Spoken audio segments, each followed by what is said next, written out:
By Anna Fifield Tokyo, a group of 58 retired American military leaders is making a rare public plea to President Donald Trump, urging him not to take military action against North Korea but to instead pursue a diplomatic resolution to the current standoff.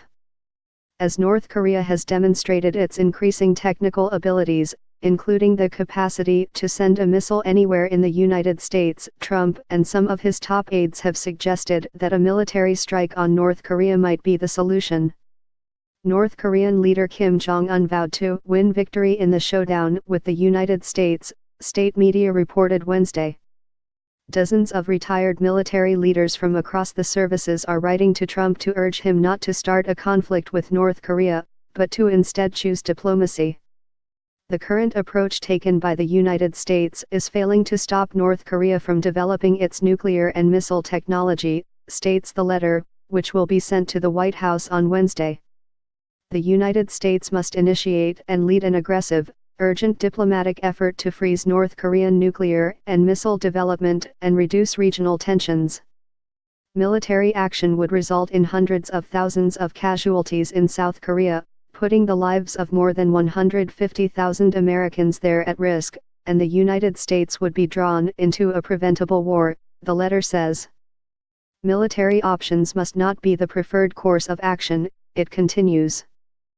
The 58 retired admirals and generals who signed the letter were motivated by the deteriorating situation in North Korea, said Michael E. Smith, the retired U.S. Navy Rear Admiral who initiated the letter and leads a new nonpartisan organization called the American College of National Security Leaders. We felt we had a moral obligation to share our concerns with the President, Smith said.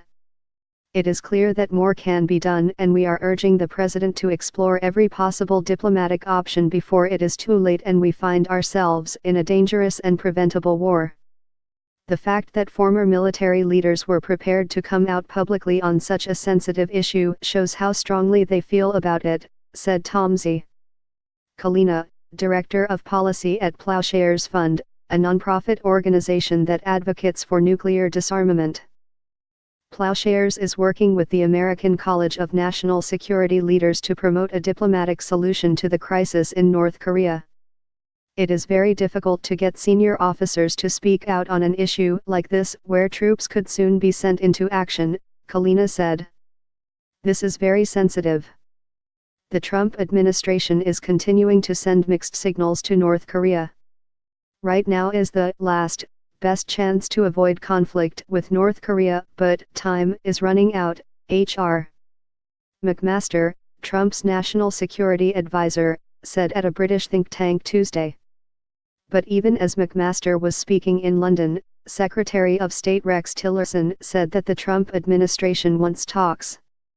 We've said from the diplomatic side we're ready to talk anytime North Korea would like to talk, and we're ready to have the first meeting without precondition, Tillerson told a forum at the Atlantic Council in Washington on Tuesday. Joseph Yun, the State Department's envoy on North Korea policy, is in Tokyo and Bangkok this week for talks with government officials about ways to strengthen the pressure campaign against North Korea after its latest ballistic missile test, the State Department said.